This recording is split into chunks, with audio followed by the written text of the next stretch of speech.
Bueno, es un placer para saludarlos a todos nuevamente. En el día de hoy, continuando con este curso de Introducción a la Investigación, eh, nuestro disertante será el doctor Sung Hyun, que es jefe de trasplante renal-pancreático y sección de mini-invasiva del Hospital Italiano. Es además el subdirector de la carrera especialista en cirugía de la UBA y es el editor jefe de la revista argentina de cirugía. Los comentarios de la disertación del doctor Hyun la realizará la doctora Lucía Dioncelli, que realiza sus actividades de residencia postbásica quirúrgica en el Hospital Pineiro de Buenos Aires. Sunjo, la pantalla es tuya y seguramente disfrutaremos esta charla. Bueno, muchísimas gracias, doctor Herrera, por la presentación. Muchas gracias también al comité, a la Comisión de Cirujanos Jóvenes por la invitación, por esta iniciativa de los webinars, en la persona de la doctora Adelina Coturel, el doctor Ezequiel Palmisano, y agradezco también a la doctora Lucía Digoncelli, que va a hacer los comentarios, y por supuesto a los directores del curso, el doctor Herrera y el doctor Matías Quesada. Bueno, voy a empezar a compartir la pantalla. Muy bien. Entonces vamos a hablar en este encuentro de la propuesta esta del laboratorio al quirófano y de cómo hacer investigación y ser cirujanos en la práctica diaria. La agenda que quisiera proponerles es esta: hablar brevemente de perspectivas históricas, luego les voy a hablar de mi práctica quirúrgica y las oportunidades que he tenido de investigación y desarrollo en cada una de esas fases. Luego vamos a ensayar una receta y finalmente haremos unas reflexiones al respecto. Yo fui insertando algunos videos de personas para que tengan también una opinión diferente a la mía, así que eso van a ser como separadores de los distintos puntos que vamos a tocar. Con respecto a la perspectiva histórica, ya en el año 1904, William Halsted, que es quien desarrolló las residencias médicas en los Estados Unidos, con un modelo que había traído de Alemania, de Langenbeck, pronunciaba en una de sus conferencias que el control del dolor, de la hemorragia y de la infección habían sido los tres puntos principales que una vez controlados permitieron el desarrollo de la cirugía. Y acá tenemos que reconocer entonces, en cuanto al control del dolor con la anestesia general, a Thomas Morton, que acá lo vemos en esta pintura representando una cirugía de cuello que se realizó en el Hospital General de Massachusetts, en la Universidad de Harvard. Luego, con respecto al control de la hemorragia, a quien hay que reconocerle la descripción de la ligadura de los vasos es a Ambroise Paré, en el siglo XVI, que además también describió el tratamiento de las heridas de guerra, con una modalidad totalmente diferente, porque hasta ese momento se utilizaba aceite hirviendo para tratar estas heridas y evitar las infecciones, la gangrena, pero también es cierto que el aceite hirviendo tenía digamos, un efecto inflamatorio tremendo sobre los tejidos, y cuenta la anécdota que se quedó sin aceite, entonces utilizó otros ungüentos y soluciones menos agresivas, y con eso las heridas habían andado mucho mejor, y en esa ocasión hizo una simple observación de ver pacientes con heridas tratadas con aceite hirviendo versus pacientes tratados con este nuevo ungüento, y la verdad que habían estado mucho mejor los pacientes con el segundo tratamiento. Con respecto al control de la infección, hay que reconocer los trabajos de Ignaz Semmelweis, de Joseph Lister y de Louis Pasteur. De manera que si uno se pregunta en realidad quién inventó la anestesia general, al que uno reconoce históricamente es a Thomas Morton, pero si vemos esta larga cadena, digamos, de acontecimientos que empezaron en la prehistoria ya con la utilización de algunas hierbas, el alcohol en la Mesopotamia, el opio, la mandrágora, el bianqué, el éter, el óxido nitroso.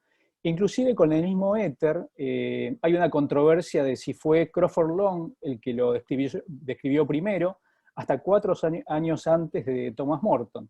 Es decir, que la mayoría de las veces en ciencia lo que ocurre es esto, ¿no? Como una evolución, un desarrollo de conceptos que comienzan con alguna persona, con algún acontecimiento, y luego a la manera de postas se van desarrollando y se van pasando a otros investigadores hasta que en algún momento digamos, alcanza un desarrollo pleno y tiene una utilidad mucho mayor.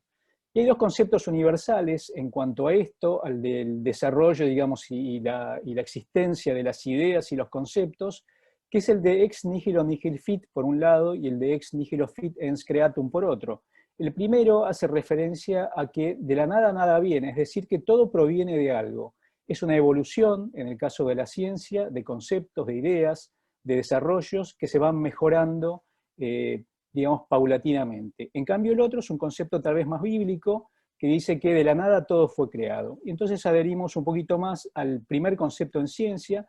No es que sean contrapuestos del todo, pueden ser complementarios inclusive, pero también obviamente estamos hablando de planos diferentes.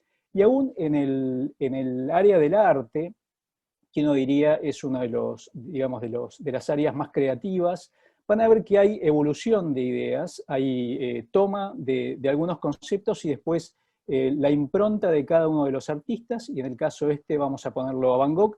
Esto era bastante común entre los artistas, digamos, copiarse, entre comillas, o tomar obras de otros artistas que ellos admiraban y los reversionaban y hacían sus propios cuadros. Este caso es el del cuadro inicial de Émile Bernard de 1888 en agosto, y en noviembre del mismo año Van Gogh pinta este otro cuadro, o este otro de Hiroshige de 1857, 30 años después está la versión de Van Gogh, de Jordaens de 1624, y en 1890 la versión de Van Gogh, y el último cuadro que les muestro es el de François Millet de 1856, y la versión de Van Gogh de 1890. Uno en ciencia diría que esto es plagio, pero bueno, en el arte hay muchas escuelas que han reversionado pinturas que son muy similares. Vamos a hacer la primera, el primer video, vamos a ver, de uno de los investigadores jóvenes que tenemos en el servicio, Bueno, mis el doctor de comienzos en la Santibáñez. investigación fueron ya hace bastante tiempo atrás, de la mano de Mariana Barbici, Alicia Lorenti y Pablo Orgibay en el Instituto de Ciencias Básicas y Medicina Experimental del Hospital, con un proyecto de ciencias básicas que fue aplicado luego a la clínica relacionado con el senotrasplante, y que ahí por primera vez tuve la oportunidad de darme cuenta de la importancia de lo que es la medicina translacional en un niño que había ingresado en lista de espera por una falla hepática fulminante con células hepáticas porcinas y un sistema de hemofiltración. Pudimos utilizarlo de puente hasta que se llegó al tratamiento definitivo para darle una resolución definitiva a una patología aguda y tan crítica y demandante como esta. Posteriormente, bueno, la residencia del hospital también tiene una importante actividad académica, y bueno, ahí uno se inmiscuye en un montón de temas, sobre todo de presentaciones de trabajos en congresos y eso, y la verdad que es muy estimulante.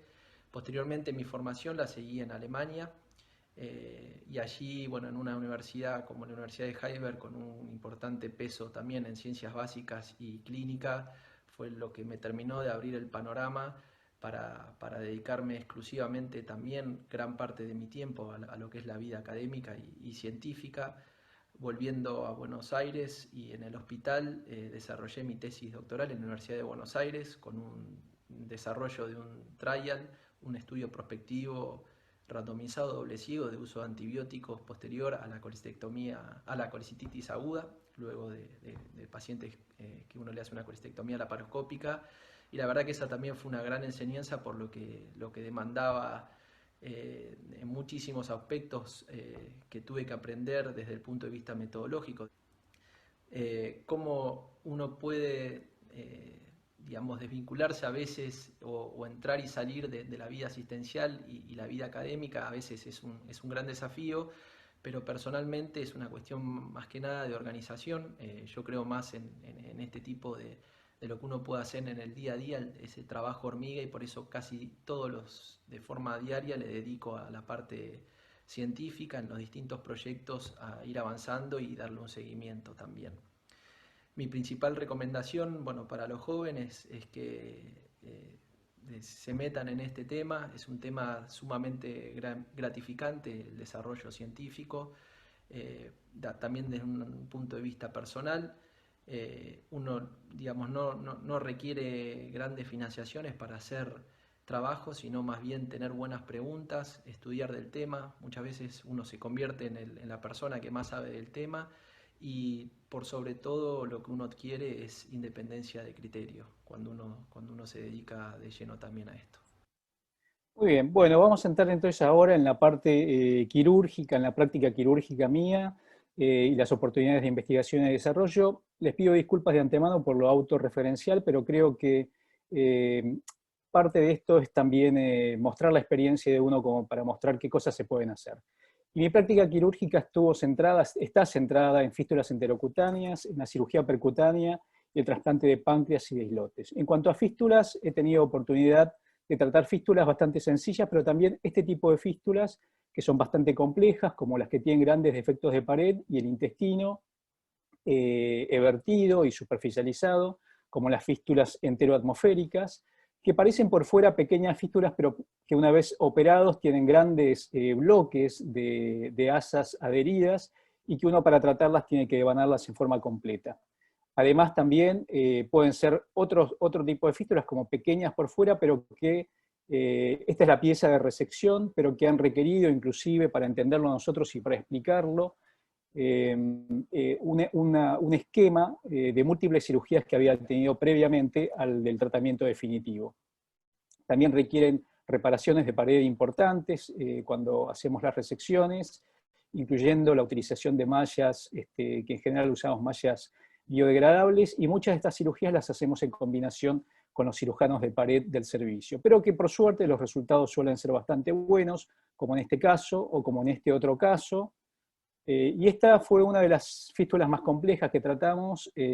La fístula señalada por la línea blanca y por la flecha blanca, en realidad no es una fístula intestinal, sino que era una neovejiga que se abrió, entonces tenía una fístula urinaria en combinación con una fístula intestinal, que es la que está acá más abajo, señalada por la flecha negra. Hicimos terapia de vacío y finalmente el paciente se operó con un resultado también bastante satisfactorio. Pero en las fístulas enterocutáneas había una necesidad, y esa necesidad era la de desarrollar una terapia de vacío.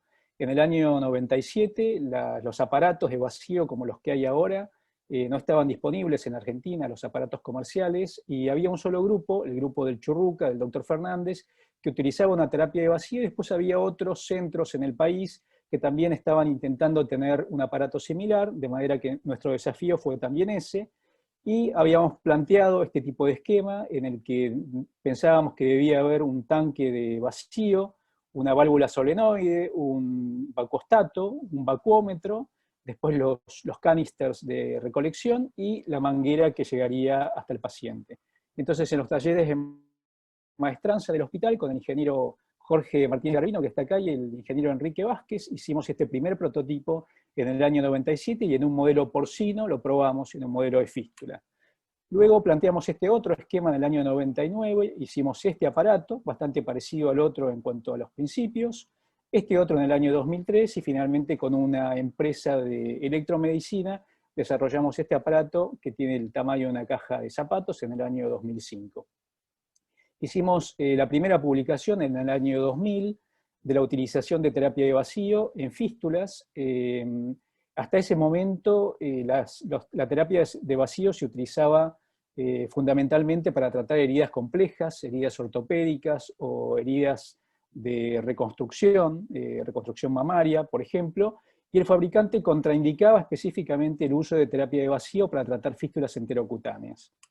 Luego hicimos también un aporte en la Academia Argentina de Cirugía y publicamos en la Revista Argentina de Cirugía, y más recientemente utilizamos la terapia de vacío para tratar una complicación de un portacat que había tenido extravasación de un quimioterápico vesicante.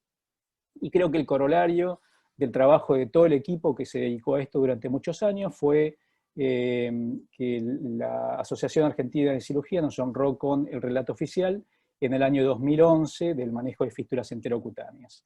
En cuanto a la cirugía percutánea, en el sector tenemos una gran variedad de actividades, desde la colocación de accesos centrales, el tratamiento de colecciones, la colocación de cánulas de Tenkov para diálisis, y todos los procedimientos que hacemos sobre la viabilidad. Le voy a mostrar algunos solamente. El tratamiento de colecciones, como esta colección que se encuentra retrogástrica, y podemos poner un drenaje transgástrico. o en esta otra con múltiples abscesos piógenos en el hígado, luego una cirugía de una resección de un tumor de Klatskin, y podemos poner drenajes bajo guía tomográfica, bajo guía radioscópica, como en este ejemplo. Y esta paciente no es precisamente esta, pero es simplemente para ilustrarles que podemos poner múltiples drenajes, inclusive en este caso pusimos 9 drenajes si hicieran falta. Hemos hecho publicaciones en conjunto con el sector de cirugía HPV del servicio, en cuanto a tratamiento de abscesos piógenos intrahepáticos. Y siguiendo con los ejemplos, acá hay otro ejemplo de una colección que está profundamente ubicada en el abdomen y podemos hacer un acceso a través del músculo lumbar y del músculo paravertebral y psoas para llegar allí, o transglúteos como en este otro caso, o la utilización de la técnica de aguja curvada y de la hidrodisección para llegar a esta colección, que de otra manera no podríamos. Entonces, inyectando solución de destrozado, se pueden separar los tejidos y entrar con la aguja primero y luego con el drenaje. O inclusive el tratamiento de grandes necrosis pancreáticas en pancreatitis necrotizante, en el que podemos utilizar la técnica de debridamiento retroperitoneal, asistido por video y por radioscopía, como colocando inicialmente un stent esofágico de 2,5 centímetros de diámetro, y luego introduciendo endocámaras, aspiradores, como en este caso, y haciendo control directo y además control fluoroscópico, o la utilización de graspers para extraer tejido necrótico, y también con el control radioscópico, como en este caso. En la vía biliar podemos hacer dilatación, extracción de múltiples cálculos, como hay en este caso, con balones tipo Fogarty, y luego resolver después de un drenaje y una dilatación con este tipo de técnica. La técnica, digamos, el método de dilatación, lo hemos descrito también en una publicación. Nosotros utilizamos un esquema de 3 dilataciones. O también la extracción y la rotura, digamos, la litotricia de grandes cálculos, como se muestra en este esquema. Este es un enorme cálculo que está en el hepático izquierdo, luego de un hepático yeyuno anastomosis, y podemos utilizar inclusive la técnica de láser para romper, para fragmentar y pulverizar esos cálculos, y luego con maniobras de flashing se pueden lavar y empujarlos hacia el asa de yeyuno. También podemos hacer biopsia en la vía biliar, como en este caso, de tumor de Klatskin, y obtener muestras para tener un diagnóstico más certero. Hemos participado también con algunas publicaciones en este aspecto, en cuanto a la aparición de una patología neoplásica sobre una estenosis relacionada con IgG4, y participamos también en el consenso argentino de cáncer de páncreas con respecto al tratamiento percutáneo. Y en este caso, yo les había mostrado el tratamiento con balones de dilatación en una estenosis biliodigestiva, pero hay un requerimiento, que es que siempre hay que poder pasar la zona de estenosis para poder luego introducir el balón y hacer las dilataciones. Sin embargo, cuando hay una estenosis biliodigestiva completa, el paciente debería ir a una re-hepático-yeyuno quirúrgica. Ahora, hay pacientes, en particular los pacientes trasplantados de hígado, y más todavía los pacientes pediátricos, que son trasplantados con segmentos laterales izquierdos o con splits, en los cuales la cirugía de re-hepático-yeyuno es muy compleja, y la verdad es que si uno pudiera hacer un tratamiento mini-invasivo, estos pacientes se podrían beneficiar. Entonces, en este caso, el desafío es repermeabilizar esta estenosis completa, y eso lo podemos hacer con el estudio del paciente y la discusión en este grupo.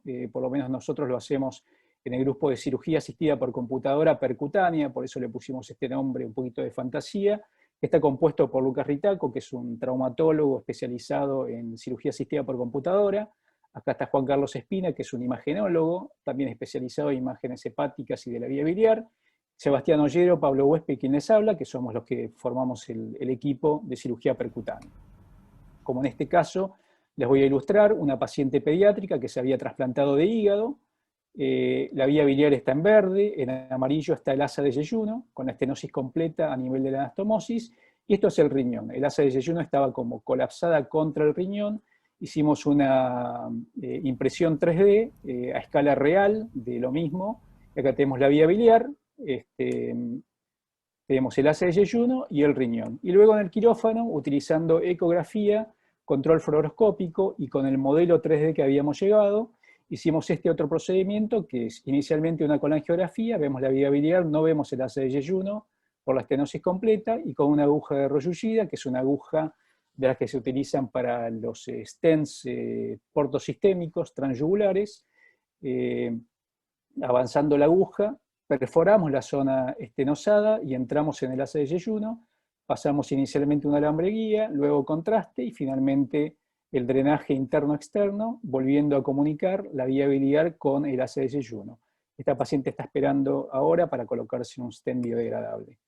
En este otro caso, que es otro caso de trasplante hepático, en un adulto esta vez, tenemos la vía biliar en verde, tenemos la vena porta en celeste, y esto es el estómago. Este paciente le habían hecho una colédoco anastomosis que tuvo una complicación vascular en el post-trasplante inmediato, y esa colédoco se estenosó, pero no solamente a nivel de la anastomosis, sino que todo el conducto biliar extrahepático se hizo como un cordón fibroso, de manera que este paciente había quedado con un drenaje externo, luego del trasplante, y llevaba 8 años de drenaje externo, y habíamos propuesto hacer algún tipo de comunicación con el intestino, y lo que se planificó fue hacerlo al estómago, de modo que se midió la distancia, la orientación de la aguja para llegar de la vía biliar hacia el estómago sin lesionar la vena porta.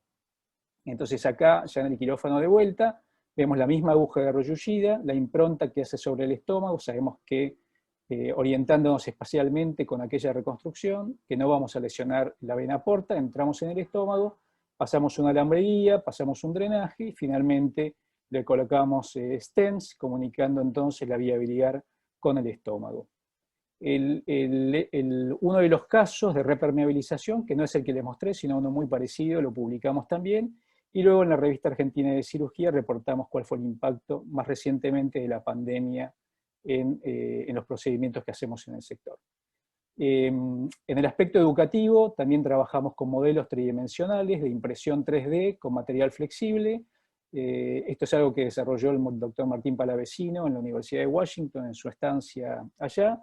Los introdujimos en una caja e insertando múltiples introductores podemos practicar pasando por acá alambres guía, canastillas, stents y demás. Y acá tenemos otro modelo que desarrollamos en el sector como simulación, y son conductos biliares con pequeñas saculaciones donde colocamos litos simulados y luego los utilizamos para cursos de capacitación, como se ve en esta otra figura. Bueno, como otro separador vamos a escuchar a la doctora Victoria Ardiles. Comencé a hacer investigación cuando terminé el fellowship de cirugía hepatobiliopancreática y trasplante hepático. Yo tenía un hijo muy chiquito, un bebé recién nacido, y el doctor de Santibáñez, quien es mi mentor, me ofreció quedarme a trabajar con él para desarrollar un poco la parte de investigación en el servicio y en la unidad de trasplante. Como no tenía ninguna formación formal, empecé a realizar diferentes cursos de investigación y de metodología de investigación, y finalmente realicé la maestría de investigación clínica en el Hospital Italiano de Buenos Aires. Justo cuando estaba terminando la maestría, en el hospital decidieron crear un departamento de investigación y me convocaron para formar parte de un grupo de distintos profesionales que asesoramos, ayudamos y acompañamos en todo el proceso de investigación a diferentes personas del hospital, ya sean médicas o no. La verdad es que a veces es difícil encontrar el tiempo para hacer investigación. Creo que una buena, o por lo menos como me organizo yo, me pongo horarios fijos o en realidad módulos de tiempo en el cual me dedico a hacer esto. Y otra cosa que me sirvió mucho es, generalmente la investigación se hace en un grupo multidisciplinario. Es muy difícil que uno haga una investigación solo, generalmente es un grupo que lleva a cabo eso, y tener reuniones periódicas con objetivos claros para cumplir, por ejemplo, una semana a la otra, en general ayuda mucho. Por supuesto que uno va aprendiendo en la medida en que lo va haciendo también, y que todo lo que sea cursos, maestrías, posgrados, etcétera, ayuda a formalizar los conocimientos y a ir profundizando, pero sobre todo creo que es una cuestión de decisión y de empezar a hacerlo. Bueno, vamos a entrar ahora a la parte de trasplante de páncreas y de islotes, es donde desarrollé toda la actividad de investigación básica, pero también el trasplante clínico de páncreas son cirugías que tienen distintas partes, ¿no? Pero la primera es la de la ablación, es donde se obtienen los órganos. En general los donantes son multiorgánicos, o sea que participan muchos equipos quirúrgicos que se convocan en donde se encuentra el donante, y se puede extraer, por ejemplo, este es un hígado para trasplante, este es un corazón, este es un pulmón, y en este caso tenemos el páncreas. Acá está el vaso, este sería el duodeno, la cabeza, el cuerpo y la cola. Luego el vaso se va a separar antes del implante. Tiene otra etapa que es la cirugía de banco, en la cual se debe reconstruir la arteria esplénica viene separada de la mesentérica superior, y con un graft de arteria ilíaca del mismo donante se anastomosa en la cirugía de banco, la arteria esplénica con la arteria ilíaca interna de este graft, y la mesentérica superior con la externa de este graft, de manera que luego en el receptor podríamos hacer solamente una arteria y una vena, en lugar de tener que hacer 2 arterias y una vena. Y acá les muestro cómo llega al órgano. Acá está la arteria esplénica, la mesentérica superior, acá está el graft y la anastomosis que se va a hacer, y acá la anastomosis terminada. Ven acá entonces la mesentérica superior, la esplénica con este graft en Y, que es lo que se va a implantar, y luego esta fotografía no es nuestra, las otras sí, se ve la anastomosis venosa acá y la anastomosis arterial, y finalmente lo que queda es hacer la anastomosis del duodeno del páncreas con el yeyuno de receptor para que la secreción exócrina salga por allí. El esquema terminado sería este. Acá tenemos el páncreas, que está como cabeza para abajo, con el duodeno, el yeyuno, acá la anastomosis duodeno-yeyunal, acá está la anastomosis arterial, y esta es la venosa, y así es como queda, como se ve, en una reconstrucción tridimensional de una tomografía. Hicimos un primer reporte sobre trasplante pancreático en la revista Medicina en el año 99, y luego seguimos con otros reportes. Acá es una imagen en Medicina. Participamos en un libro clásico de trasplante en Estados Unidos de Terasaki. Luego hicimos también reporte de trasplante de páncreas solitario, y participamos en un trabajo con el doctor Gondolesi por cortesía e invitación de él. Y también publicamos sobre aspectos nutricionales y psicológicos del trasplante de páncreas. Entrando a la parte del trasplante de islotes, ¿cómo se obtienen los islotes? Bueno, eso se hace en un laboratorio con la inyección de enzima colagenasa, que va a ser la enzima que va a digerir el órgano, y acá hay una pequeña tubuladura que está conectada con el conducto de Wirsum, el conducto pancreático. Esto se hace dentro de un gabinete de flujo laminar, toda la técnica es estéril. Una vez que se inyecta la enzima, se coloca el páncreas en una cámara de digestión, y esta cámara de digestión tiene tubuladuras desde abajo y desde arriba, de manera que la enzima circula por esta cámara, tiene que estar a 38 o 40 grados, que es la temperatura de funcionamiento de la enzima, para lo cual las tubuladuras tienen que estar conectadas con una serpentina, que van en un baño térmico, y la temperatura se controla con este termistor que va conectado a la cámara, y este termómetro que va registrando la temperatura. Podemos obtener entonces el resultado de esa digestión. Este es un islote que se ve colorado, porque se lo colorea con ditisona, que colorea el zinc de la insulina, y se lo ve así. En cambio, este tejido que no está coloreado, que es el tejido más blanco, sería el tejido acinar que está alrededor. Esto se va mirando en un microscopio, y luego se hace un paso más que se llama de purificación. Entonces, en este paso, lo que hay que hacer es un gradiente de densidad. Este aparato es un aparato de aféresis. Se establece un gradiente acá con Ficol, y lo más pesado va hacia la periferia, porque es lo más, por la fuerza centrífuga, y la fracción de islotes se ubica en esta fracción, que es un poquito más clarita. Lo que obtenemos entonces de islotes se lleva a la sala de procedimientos o al quirófano, se coloca un catéter en la vena porta por vía percutánea, y luego se inyectan las células a la manera de un trasplante celular, y esto va adentro de la porta. Nosotros publicamos también sitios alternativos, como debajo de la capa peritoneal, y también hicimos un reporte de nuestra serie de pacientes iniciales. En este caso fueron 11 pacientes. Luego también reportamos el caso de un paciente que le habíamos hecho en forma combinada, una colecistectomía laparoscópica más trasplante de islotes, y también la experiencia inicial en trasplante de islotes en Argentina.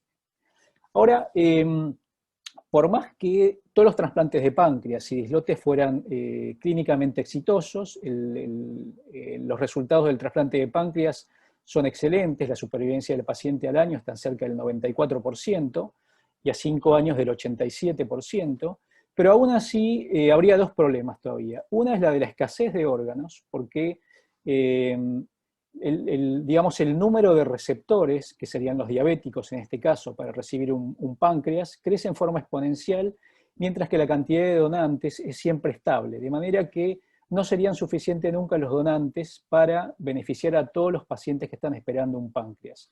Y por otro lado, los pacientes deben recibir inmunosupresión crónica para prevenir el rechazo. Ahora, la inmunosupresión crónica puede poner a los pacientes en un riesgo mayor de infecciones, y si bien es raro y poco frecuente, también los puede poner en un riesgo mayor de algunas neoplasias. Entonces sería muy interesante contar con una fuente de células beta que se pudieran trasplantar y que no tuvieran esas dos limitaciones. Si las células beta provinieran del mismo receptor, entonces no sería necesario hacer inmunosupresión. Y las fuentes conocidas son estas. Una es la de páncreas humanos, que sería el modelo de trasplante que se hace en la clínica, pero también podemos utilizar páncreas porcinos, y esto sería un modelo de senotrasplante. En la actualidad hay que hacer algunas estrategias porque las células porcinas tienen un azúcar que se llama alfa-1,3 galactosa, contra la cual el ser humano tiene anticuerpos preformados, de manera que uno no podría trasplantar esas células directamente porque el ser humano montaría una respuesta inmune hiperaguda mediada por anticuerpos. Ahora también hay líneas de células beta que se podrían usar, y luego tenemos las células madre, no las embrionarias, porque estas por una cuestión ética no se pueden utilizar, pero sí están las iPSC, que son las células pluripotenciales inducibles, que tienen básicamente las mismas características de las embrionarias. Hay otras estrategias también que se pueden utilizar, que fueron las que nosotros estudiamos en nuestro laboratorio. Una es la de la transdiferenciación, que consiste en utilizar fibroblastos, o sea, células ya adultas y diferenciadas, volverlas evolutivamente hacia atrás y redireccionarlas hacia células productoras de insulina. Eso se puede hacer. Luego tenemos esta otra estrategia, la de interconversión, que dado que en el islote, sabemos que el islote es un conglomerado celular en la que hay distintos tipos celulares. Tenemos, por ejemplo, las células alfa, que producen glucagón, las células delta producen somatostatina, las beta son las que producen insulina, y tenemos las células PP. Ahora, qué interesante sería si las células, por ejemplo, alfa, que están destinadas a producir glucagón, produjeran insulina. ¿Eso se puede hacer? Bueno, eso se puede hacer y en modelos de ratones ya se ha hecho, y para lo cual se puede utilizar una herramienta de edición genética que se llama CRISPR, y en la cual uno puede prender esos genes que estaban apagados. Los genes de insulina, que en principio están apagados en las células alfa, se podrían llegar a prender. Y finalmente les voy a comentar un poquito más extensamente esta estrategia de inmunomodulación, que es la que yo trabajé para el desarrollo de mi tesis doctoral. Hicimos algunas publicaciones con respecto a células madre. Este es el trabajo de la utilización de fibroblastos de piel en pacientes para luego transdiferenciarlos. Y en el modelo de inmunomodulación utilicé el modelo de ácido siálico. Hay dos modelos biológicos que son muy interesantes. Uno es el del glóbulo rojo y el otro es el del Trypanosoma cruzi. El glóbulo rojo tiene una cubierta de ácido siálico que recubre y que esconde otros azúcares que están por debajo. Cuando el glóbulo rojo va envejeciendo, va perdiendo esos terminales de siálico y expone los otros azúcares que están debajo.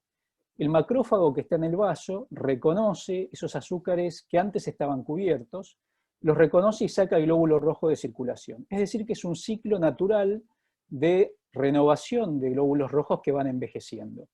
Por otro lado, tenemos el modelo del Trypanosoma cruzi, que sabemos que en su fase hemática no puede ser visto por el sistema inmune, y eso es gracias a que tiene también una cubierta de siálico complejo que se llama mucina.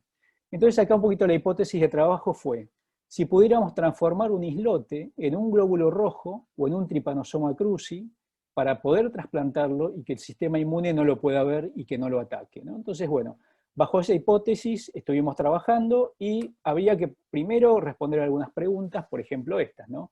Si el ácido siálico está presente en los islotes o no, porque la mayoría de las células del organismo tienen siálico. Ahora, ¿cuál es el repertorio de azúcares a los que se une? O sea, ¿cuáles son los azúcares que están por debajo cubiertos?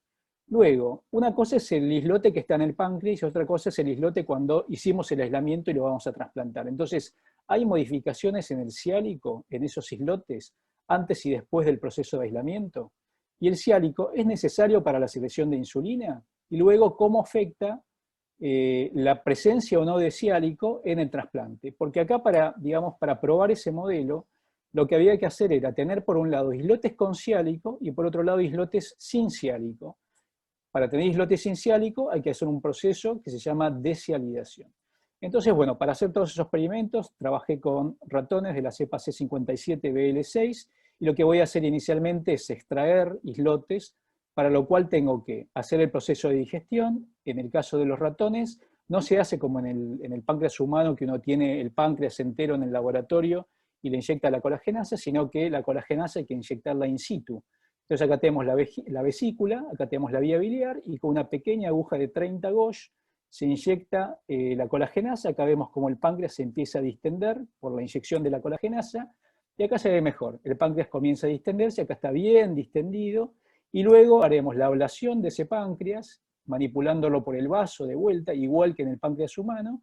Luego este vaso se separa y el páncreas se introduce en frascos de cultivo y se lo lleva a la estufa de cultivo para hacer toda la digestión estática dentro de esta estufa.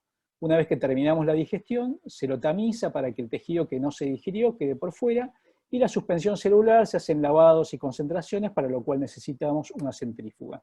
Luego hay que hacer también un gradiente de densidad para separar el tejido acinar y los detritus, y los islotes en general se ubican en esta capa intermedia. Una vez que obtenemos esos islotes, se hace con una micropipeta.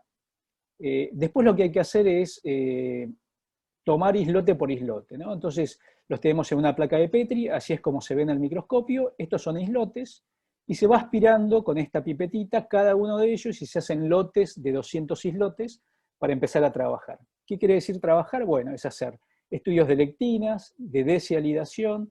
Tenemos que hacer un estudio de respuesta fisiológica a la glucosa, que se llama challenge de glucosa, y luego el modelo de trasplante. Pero también necesitamos ver si ese islote está vivo o no, ¿no? Porque luego del proceso de deshialidación no sabemos si eso mataba a los islotes, para lo cual hacemos esta prueba. Es una prueba vital que se llama azultripán, se utiliza esta sustancia. El azultripán entra en las células por permeación transmembrana, pero una vez que está dentro, la célula lo expulsa en forma activa, de manera que las células que están muertas quedan todas azules porque el azultripán pasa la membrana. Las que están vivas quedan claritas porque pueden expulsarlo. Entonces estas eran las células que tenían ciálico, que eran los controles, que están claritas porque están vivas y pudieron expulsar el azultripán. Y lo bueno es que las células deshialidadas, los islotes deshialidados, hicieron lo mismo, o sea que también quedaban vivos. Pero no solamente necesitábamos saber si estaban vivos, sino también si funcionaban.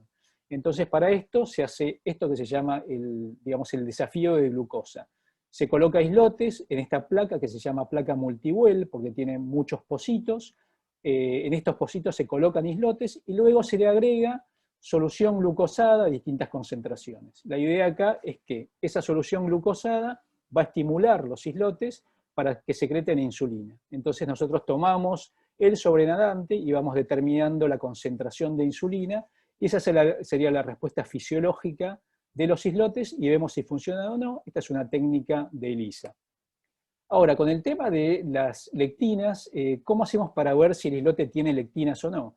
Eso se hace adhiriéndole ligandos. Los ligandos son sustancias que se pegan al ácido ciálico, y el ácido ciálico, dependiendo de con qué azúcar esté unido, va a utilizar distintas lectinas para ligarse. Y luego esas lectinas se pueden visualizar agregándole un fluorocromo, que se llama en este caso FIT-C, y se ve en un microscopio de fluorescencia. Este es un islote que está en un páncreas entero, todo eso es tejido acinar, y este es un islote que ya está separado. Y acá tenemos en una placa de Petri islotes con ciálico, como se ve acá, que tienen el ligando, tienen la lectina, y estos son islotes sin ciálico. Entonces vamos a tomar estos islotes por un lado para trasplantar un grupo de ratones, Y por otro lado vamos a tomar estos islotes con ciálico para trasplantar otro grupo de ratones y para compararlos. Entonces, bueno, el modelo de trasplante es así, tenemos el ratoncito, se le hace anestesia inhalatoria, y lo que se hace es una pequeña lumbotomía y se expone el riñón como se ve acá magnificado. Entonces, se le hace un pequeño ojal, y debajo de la cápsula renal se trasplantan los islotes con este pequeño adminículo, que es una microjeringa para inyectar los islotes. Luego que terminamos, se vuelve a introducir el riñón en la cavidad peritoneal y se cierra. Entonces, lo que se establecieron fueron estos dos grupos, ¿no? Por un lado, estaban todos los islotes que eran los donantes, utilicé 80 ratones donantes, y luego establecí estos dos grupos. El grupo A, que serían los ratones que recibieron islotes con ciálico. Estos ratones eran todos diabéticos, se habían diabetizado. Se utiliza streptozotocina y se los diabetiza, y después se los trasplanta para ver qué pasa.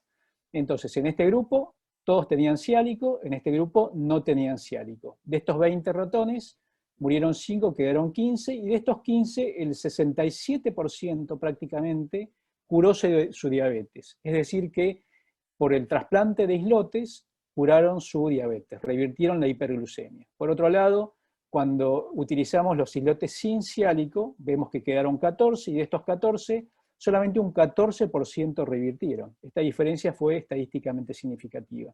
De manera que una conclusión, hasta este momento por lo menos, es que los islotes con ciálico tienen una mayor capacidad y son mejores para revertir la hiperglucemia. Es decir, entre comillas, para curar la diabetes.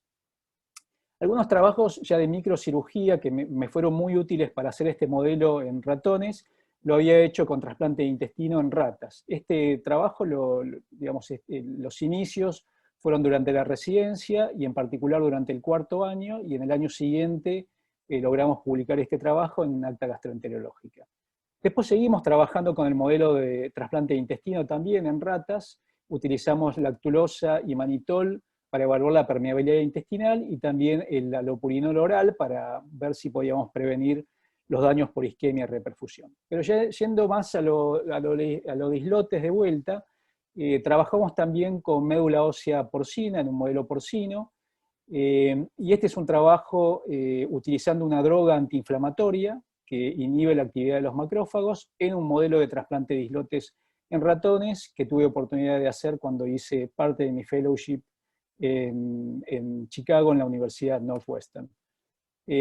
También reportamos la utilización de islotes, y esto fue un modelo porcino de nuevo, y ya yendo más al tema de los azúcares, de las lectinas específicamente, la utilización de transialidasa en linfocitos humanos y el efecto inmunológico, y lo mismo con el modelo de ratones y la utilización de lectinas y ligandos y azúcares. Bueno, este es el tercer separador, corresponde al doctor Carlos Vaccaro. Muchas gracias por la invitación. Bueno, como consejo, yo creo que lo más importante es tener una institución, un grupo de médicos que apoye la actividad científica, porque como ustedes saben, el tener un tiempo protegido es muy importante, no solo para trabajar, sino para formarse en la investigación.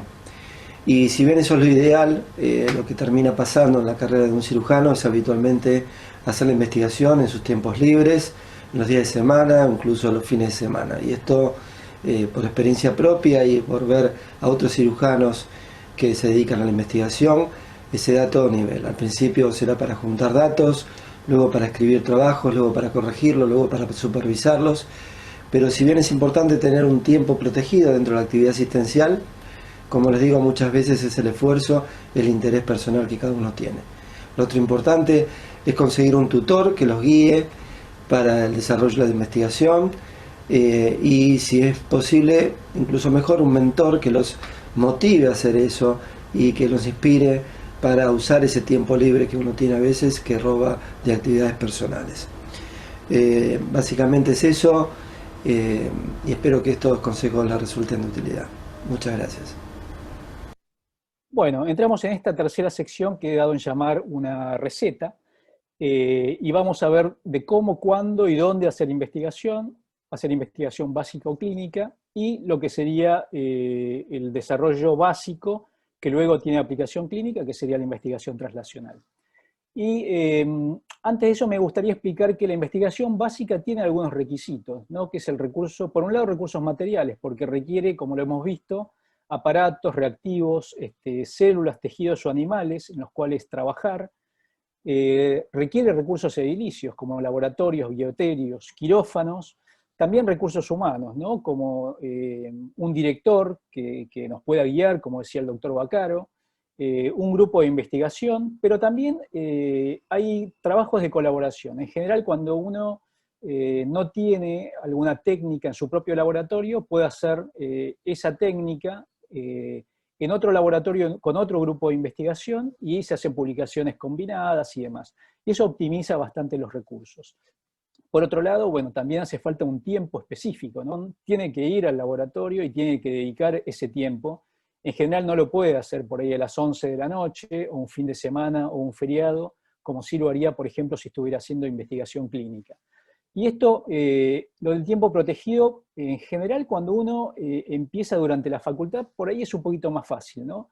Uno puede empezar con una ayudantía en alguna cátedra y ahí empezar a introducirse en el tema de la investigación. No fue mi caso, yo no fui ayudante de ninguna materia, pero sí empecé a trabajar en la residencia, y en la residencia, si bien en mi época no teníamos un tiempo protegido, bueno, yo trataba después de la actividad que tenía en la residencia, de ahí salía y me iba al laboratorio y me quedaba trabajando.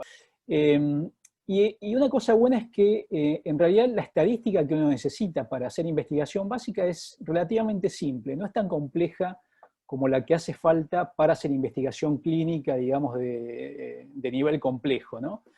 Porque en general en investigación básica uno lo que trata de demostrar son pruebas de concepto, o sea, de conocimiento que no existía, uno, digamos, lo demuestra, entre comillas, con un N bastante bajo. Con, por ejemplo, 6 ratas es posible demostrar algún fenómeno inmunológico que antes no se había descrito, por ejemplo. Ahora en la investigación clínica siempre el N es muy importante.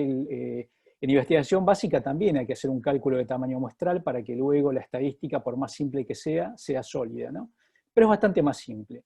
Y creo que algunas puertas que se abren son que cuando uno hace investigación básica como cirujano, uno puede hablar y presentar trabajos básicos en ámbitos quirúrgicos.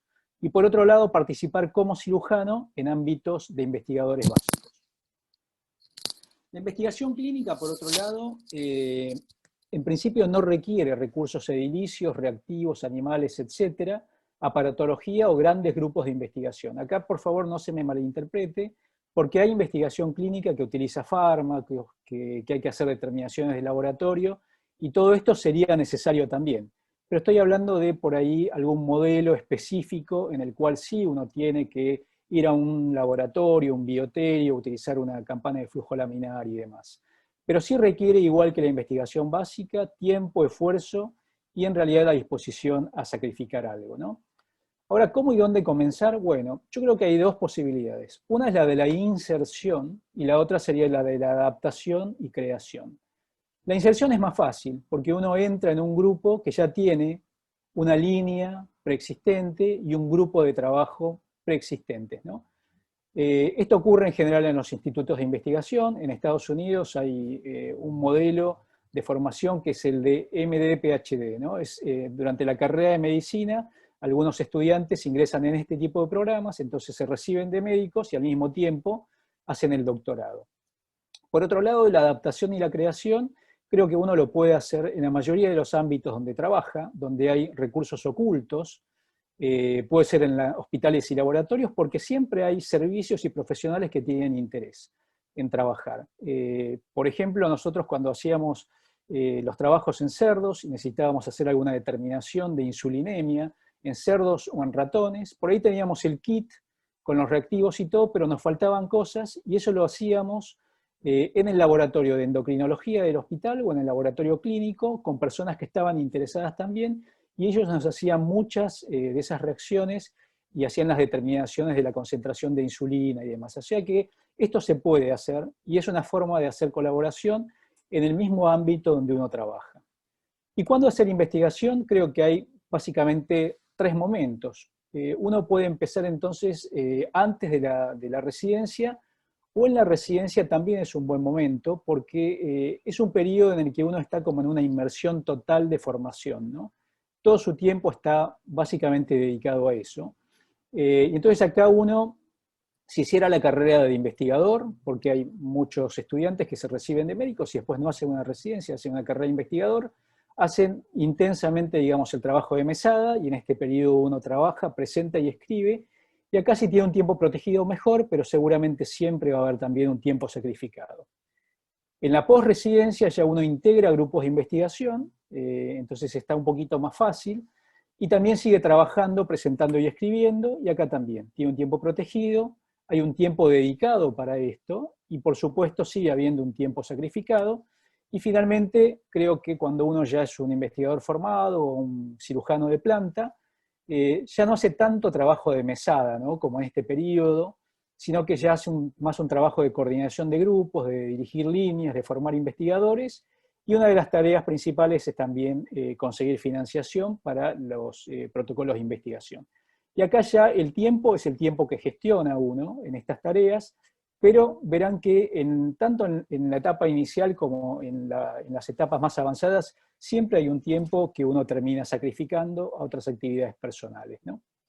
En Estados Unidos hay un sistema científico formal que ocurre en los ámbitos universitarios, académicos, que inicialmente uno, digamos, entra como en el nivel de profesor asistente, luego asociado, luego full professor, y depende de la universidad, el escalafón principal, digamos, el superior, sería el de distinguished o endowed professor.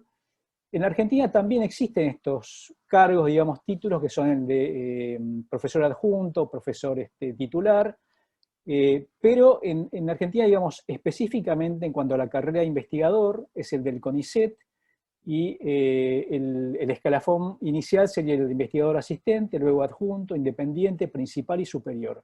Hace pocos años se promovió una nueva modalidad, digamos, un nuevo formato de investigador, que es el del investigador en salud, que aplica a los profesionales de la salud que tienen principalmente una actividad asistencial, pero que también hacen investigación. Es un poquito distinto al otro, porque no es rentado, pero uno sí puede aspirar a subsidios y a becarios que serían financiados por el INCUCAI.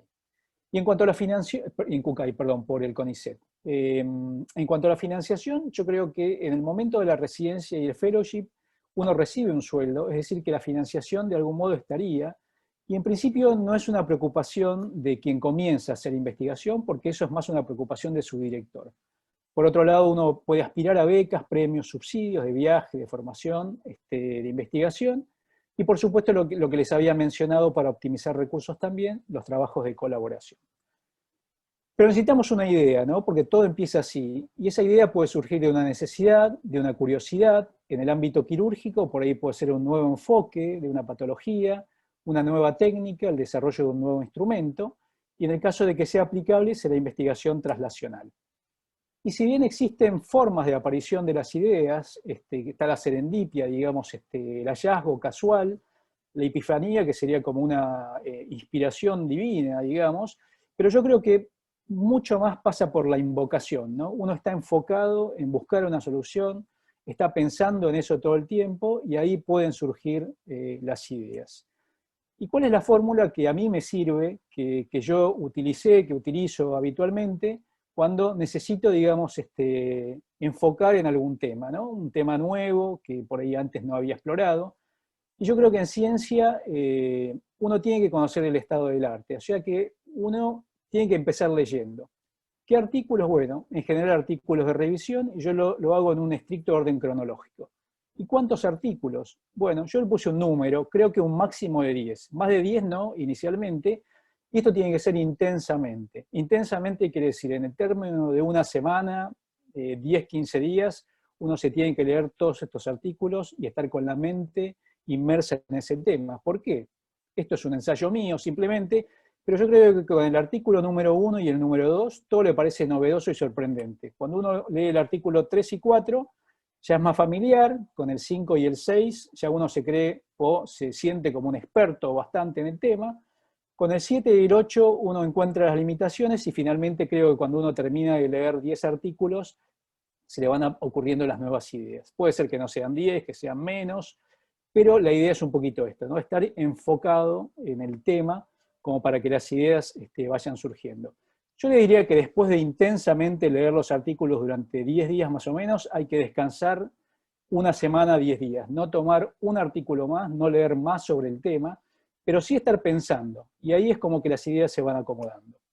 Bueno, vamos a ensayar una receta, entonces sería, como una suerte de síntesis de lo que les fui mostrando, primero buscar un tema y un director. Ese director y ese tema pueden ser que no sean del centro propio, pero hay centros que están, digamos, que dan la bienvenida a muchos investigadores porque necesitan gente que se dedique a eso. Y lo bueno de elegir un tema y un director es que en general el director viene con una línea de investigación, con un grupo de trabajo, con un lugar de trabajo y con financiación, ¿no? Entonces uno se inserta ahí, que era una de las posibilidades que creo que es bastante más fácil. Y creo que una de las formas prácticas de hacer esto es desarrollar una tesis, hacer una tesis doctoral, porque eso implica estudiar una metodología, hacer toda una técnica, digamos, desarrollar la idea, y todo esto en un tiempo acotado. O sea, aprender método y aplicarlo, pero hacerlo en un tiempo acotado. Eso que les mostré yo en pocas diapositivas, a mí me llevó 8 años de trabajo con el tema de islotes, lectinas, también estudiando macrófagos y demás. Y bueno, el tiempo se podrá empezar en la facultad, en la residencia, en el fellowship o en el post-fellowship, como les había dicho. Entonces, ¿cómo distribuyo un poquito mi tiempo? Esta sería mi semana, ¿no? Si tenemos de lunes a domingo, el tema del trasplante es 7 por 24. En cualquier momento puede ocurrir. El tema de los catéteres en general y de las colecciones va de lunes a viernes, porque son urgencias prácticamente todos los días. Consultorio tengo los jueves, quirófano miércoles y viernes. Esto era prepandemia, en realidad es un poquito combinación, pero como los miércoles y viernes tenemos quirófano, los martes y jueves, o sea, el día previo, nos juntamos con todo el equipo y repasamos todo el caso que vamos a tratar al día siguiente. Repasamos toda la historia clínica, todas las imágenes previas y planeamos lo que vamos a hacer. Y en cuanto a lo académico, tenemos días fijos, los miércoles 2 horas y los viernes 1 hora, y en estas 3 horas trabajamos con residentes y con estudiantes. Con un estudiante extranjero estamos escribiendo un trabajo y estamos llevando adelante ahora la escritura de 5 artículos científicos con 4 residentes y con un estudiante.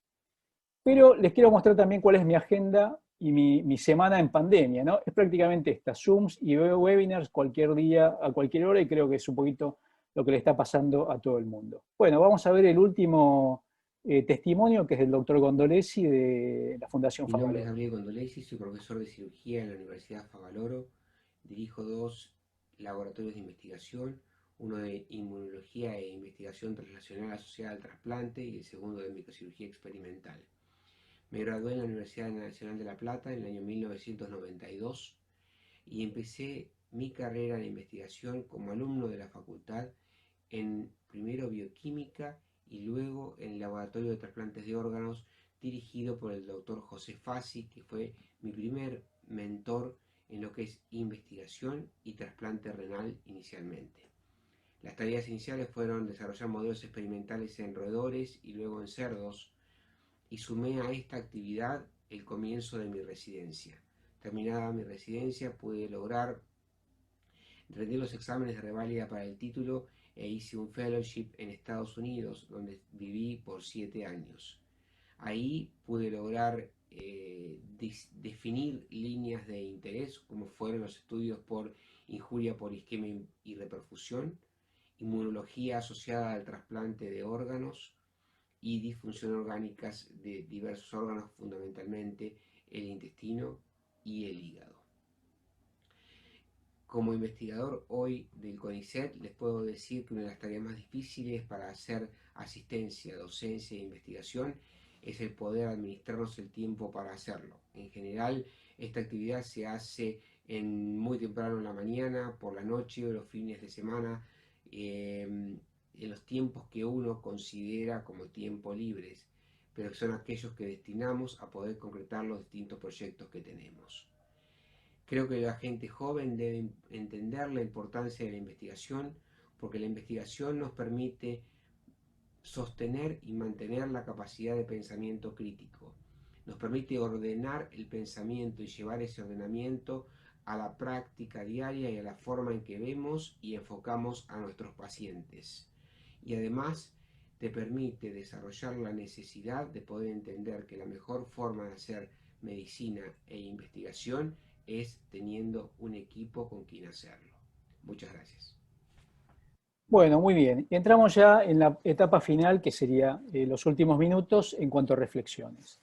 Bueno, todos sabemos la genialidad de Steve Jobs. Mucho antes de que inventara el iPhone, habían desarrollado la computadora, la Apple, ¿no? Y esta fue la primera computadora que fue amigable para el usuario, porque hasta ese momento las pantallas de la computadora tenían mucho texto.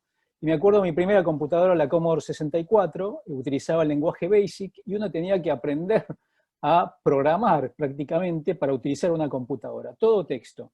Y la primera que apareció así, con ventanas y con figuras y demás, fue la de Steve Jobs. Pero muy cerquita de esa computadora apareció la de la plataforma Windows de Microsoft, de Bill Gates, ¿no? Y fue, digamos, esta fue también una genialidad de Bill Gates y la anterior había sido la de Steve Jobs. Pero acá les quiero proponer que pensemos cuál fue la otra genialidad de Bill Gates, ¿no? Y la verdad es que al principio, cuando obteníamos las dos opciones, la de Apple por un lado y la de Microsoft, uno veía que los programas de PC, las de Microsoft, eran fácilmente copiables. Y uno decía, ¿puede ser tan tonto Bill Gates que permita que sus programas se copien fácilmente? Mientras que los programas de Apple eran prácticamente imposibles de copiar.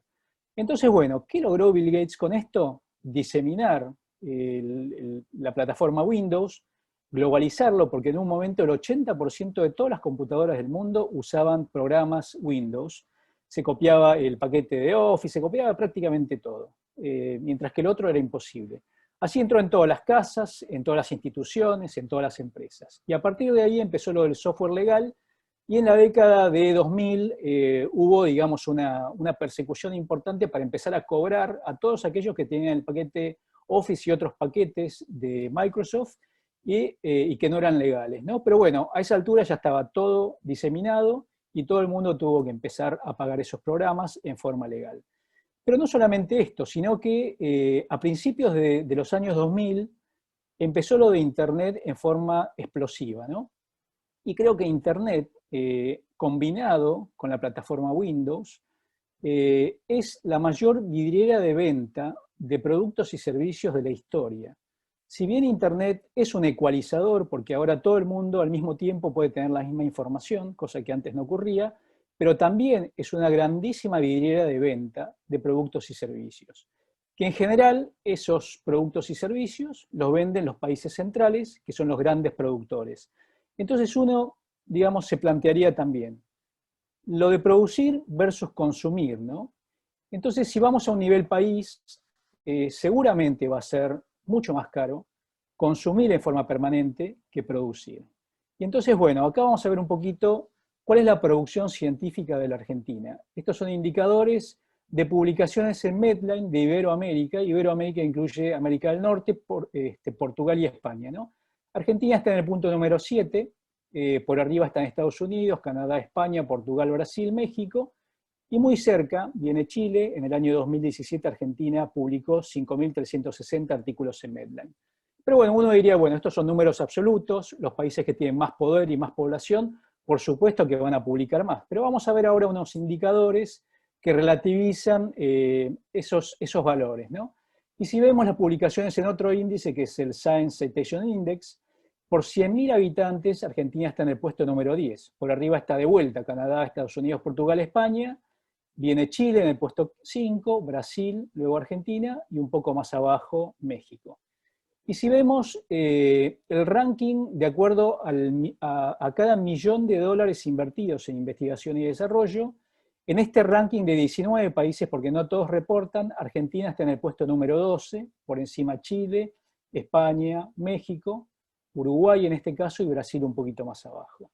Luego si vemos la relación con el Producto Bruto Interno, y acá sí estamos hablando de la capacidad económica de los países, de vuelta Argentina está en el puesto 9, yo les diría de 29 países está bastante bien, por arriba Portugal, España, Canadá, Estados Unidos, Brasil, y algo más abajo México. Y finalmente, si vemos el porcentaje de crecimiento de publicaciones en el último decenio, de 2007 a 2017, vemos que Argentina está en el puesto 18, por arriba Chile, Brasil, un poquito más abajo México, y vean Estados Unidos, que si bien en números absolutos, Estados Unidos publica solo más que todo Iberoamérica junto, pero en la última década en realidad tuvo un decrecimiento de 3,8%. Bueno, ahora sí termino, entonces planteemos estas preguntas, ¿no? ¿Los países invierten en investigación y desarrollo porque son ricos? O sea, ¿porque les sobra dinero hacen investigación y desarrollo? ¿O son ricos porque invierten en investigación y desarrollo? Bueno, yo he integrado muchos grupos de colaboración y de trabajo. Este es el del trasplante de islotes, el primero que se hizo en el año 95. El doctor Pablo Argibay fue el que inició el programa de trasplante de páncreas e islotes. Acá estoy con Nicolás Heredia, Luis Costán, Mariana Barbich en islotes, y el grupo actual de percutáneo y trasplante, que incluye a Nicolás y a Luis, pero también a Sebastián Ollero y a Pablo Huespe, y los grupos de investigación más específicamente, este ya se los mostré, y acá tenemos un grupo de investigación en diabetes que incluye también a Luis Grossenbacher, que es endocrinólogo, al ingeniero Marcelo Riz, que es el director del INTIP, del Instituto de Investigación Medicina Translacional e Investigaciones Ingeniería Biomédica, el doctor Marcelo Figari, que es el rector del instituto, con la gente de Chicago, y una gran cantidad de gente que trabajó y sigo trabajando en fístulas enterocutáneas, en trasplante renal-pancreático, y que son los equipos que me permiten todos los días desarrollar mi actividad. Bueno, muchísimas gracias ahora, y estoy disponible para discusión y preguntas. Muchas gracias, doctor Gion, por la presentación. Quiero recordarles primero que los que tengan dudas pueden hacerlas a través del chat, las preguntas, y nosotros vamos a ir leyendo las más relevantes. También quería comentar haciendo dos comentarios justamente. Uno sobre la forma de presentación, porque nos ven muchos residentes que por ahí están haciendo sus primeras presentaciones en congresos o en estos webinares. Y me gustó mucho cómo utilizó los recursos multimedia, principalmente los videos de la gente haciendo comentarios. Porque hay veces que uno tiene que presentar a un paciente en un ateneo del hospital y el cirujano que lo operó no puede ir o alguna cosa así, y la realidad es que es un recurso muy interesante. Y lo otro es sobre específicamente el tema de la presentación. Usted tiene la suerte de trabajar en un hospital que es full time y que tiene una trayectoria académica, y no es la realidad de la mayoría de los cirujanos jóvenes, y mucho de lo que nos mostró quizás para algunos es ciencia ficción. Pero la realidad es que los que quieran hacer investigación tienen que no desilusionarse, sino buscar una institución que sea de referencia, y ellos mismos pueden impulsar también la investigación en su lugar de trabajo. No sé, Lucía, si quieres hacer algún comentario.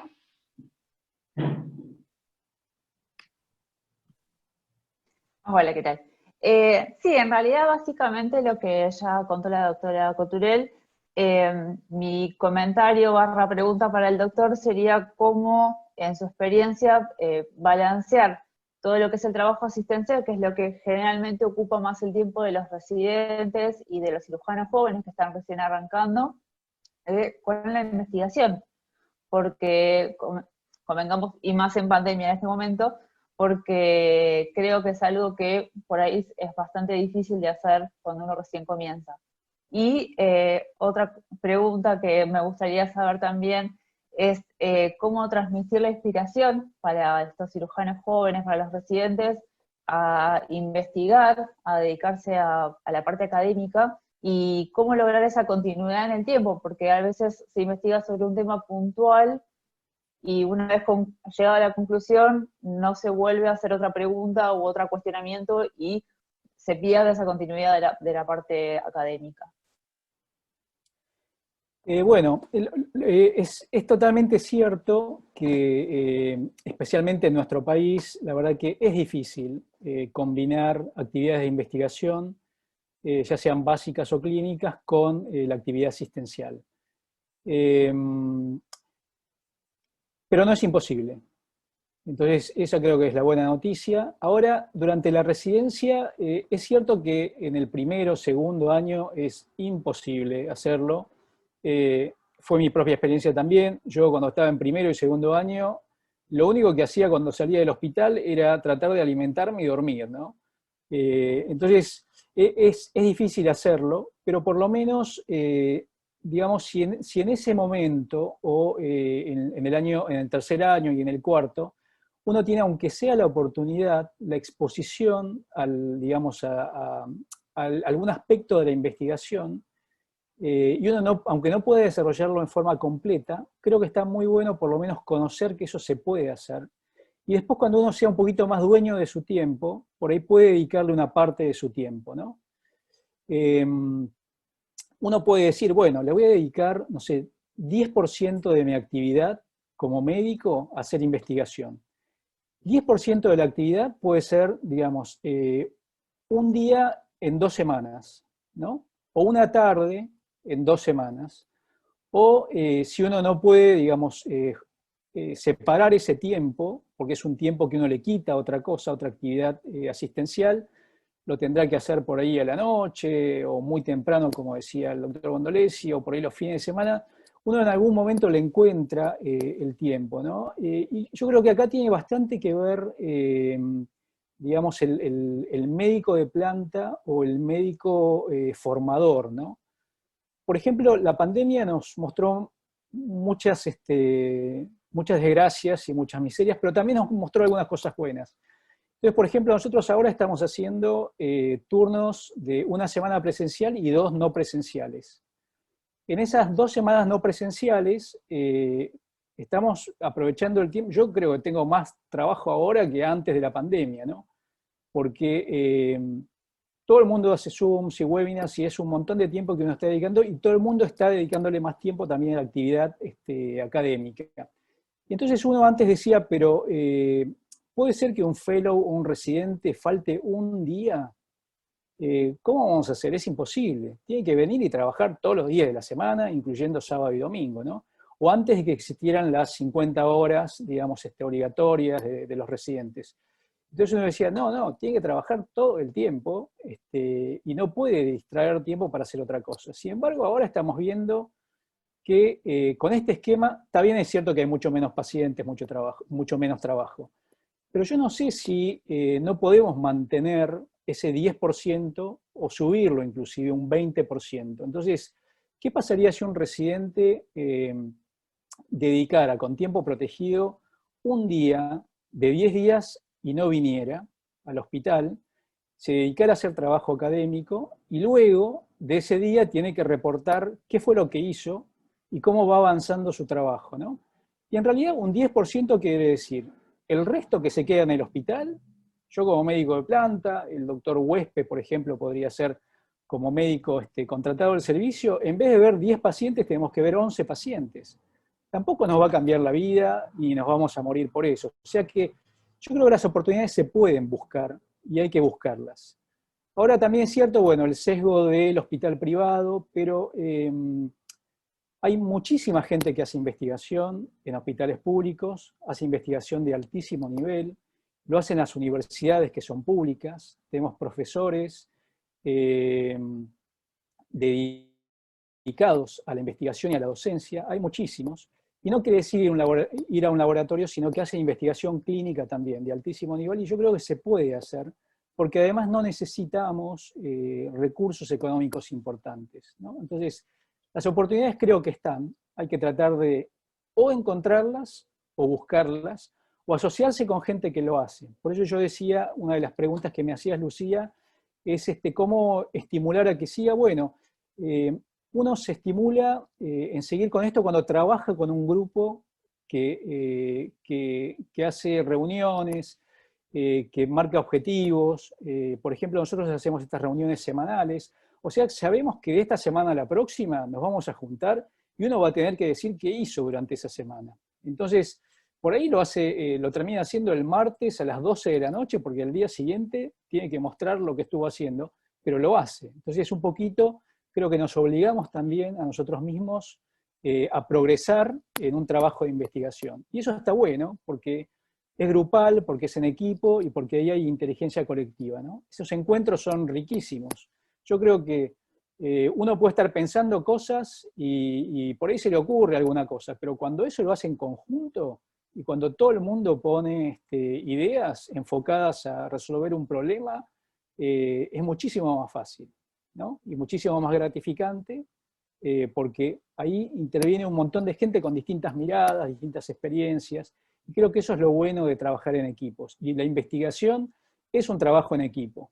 Es muy extraño que uno, por ejemplo, publique un artículo y sea un único autor. Eso es rarísimo, pero hasta es sospechoso, ¿no? Queda raro. Uno no hace ese tipo de trabajo de investigación solo, no existe. Entonces siempre son trabajos grupales. Muchas gracias. Perfecto. Acá nos preguntan en el chat, hay varias preguntas referentes a lo mismo o desde diferentes ángulos. La primera es, ¿cómo sugiere iniciar la búsqueda de apoyo económico para estos hospitales o lugares que todavía no tienen ya un grupo establecido académico? Y otras preguntas similares son justamente cómo arrancar en un lugar que no tiene un grupo establecido o es un hospital de baja complejidad a hacer la investigación. Bueno, yo creo que investigación puede ser hacer un trabajo descriptivo retrospectivo. Ahí la verdad que uno no necesita muchos recursos. Lo que sí necesita es tener por ahí registros prolijos para después ir a buscar los datos, ¿no? Y a partir de ahí, de esa experiencia inicial, uno después ya tiene que hacer registros prospectivos, ¿no? Aunque sea registrar, para poder hacer futuros trabajos. No estoy hablando de un trabajo prospectivo, aleatorizado, controlado, ¿no? Registrar simplemente toda la actividad de uno en forma prolija para después poder hacer trabajos. Los recursos, la verdad es que a veces es difícil, digamos, obtenerlos en un lugar donde no están, pero sí yo empezaría a hacer trabajos de investigación con grupos ya establecidos, trabajos de colaboración. Entonces por ahí uno no hace el trabajo completo dentro de su misma institución, sino que hace trabajos multicéntricos en el que aporta una parte nada más, y a medida que eso va progresando y va viendo resultados, también va a haber más financiación también, creo yo. Se pueden buscar becas, se pueden buscar subsidios, hay premios que tienen también, es un premio, digamos, monetario, pecuniario, y eso también sirve para hacer investigación. La verdad que la mayoría de las veces la investigación clínica no requiere mucho dinero, o por lo menos empezar con ese tipo de investigación que no requiere mucho dinero y se puede hacer tranquilamente. Otra pregunta es si recomienda algún curso o maestría de investigación o de epidemiología para empezar a aprender sobre el tema. Bueno, cursos hay muchos. La Facultad de Medicina, en la carrera de especialista universitario de la UBA, tiene el curso, digamos, oficial de metodología. Ahí lo pueden hacer todos los residentes. Y si no, bueno, hay maestrías de investigación clínica, ¿no? Esas son un poquito más enfocadas a investigación clínica, no tanto básica. Por eso les decía, la investigación básica no requiere demasiada estadística, depende del nivel de investigación básica que uno haga, ¿no? Pero no requiere tanto conocimiento, pero yo creo que con el mismo director o el grupo de trabajo puede aprender, digamos, los conceptos introductorios, lo básico que necesita. Pero maestrías hay muchas, yo creo que cualquiera de ellas son buenísimas. Y los cursos de metodología, la oficial es la de la Facultad de Medicina, de la carrera de especialista de la UBA, ¿no? Así que ese lo pueden hacer, pero hay muchas oportunidades también para hacerlo. Y una última pregunta es específicamente sobre el programa de residencia del Hospital Italiano, si le exigen a los residentes una cantidad de tiempo dedicada a la investigación o a la publicación de trabajos, y si tienen metas de producción académica científica para los residentes. Sí, el programa de residencia tiene tiempo protegido para hacerlo. En distintos años, creo que en primer año hay un mes completo, es un mes académico, y luego en segundo también, Y en general en el primer año es donde uno adquiere, digamos, los conocimientos iniciales, empieza un protocolo y después lo continúa a lo largo de la residencia. Hay un área de investigación que es del servicio de clínica médica, que es a donde van los residentes de cirugía también a formarse en ese aspecto. Y en general esos protocolos de investigación o la escritura de un trabajo científico al que uno aplica todas esas cosas que va aprendiendo, lo hace con algún sector del servicio, cirugía de tórax, HPV, esofagogastro, paredes, flebo, mini invasiva, nosotros, cabeza y cuello. Entonces, siempre, digamos, el residente trabaja con un fellow que tiene un poquito más de formación, con algún médico de planta, un médico asociado que tiene un poquito más de formación. O sea, es un sistema en el que cada uno aporta el conocimiento que tiene y entre todos van construyendo, digamos, estas líneas y estos trabajos de investigación. Y creo que esa es la forma de trabajar, ¿no? Digamos, es imposible exigirle a un residente de primer año que escriba un trabajo cuando termine su primer año. Entonces, si bien no hay metas, digamos, no es que si vos no publicaste un par de trabajos cuando terminaste tu segundo año, no vas a promocionar de año. Esa no es la idea, no es el sentido. Pero sí que hay una estimulación permanente a que los residentes presenten en los congresos, escriban abstracts, que también es la forma de empezar, ¿no? Escribiendo abstracts. Y luego transformar ese abstract en un trabajo completo. Que hagan presentaciones, que participen en los ateneos de complicaciones, presentando pacientes.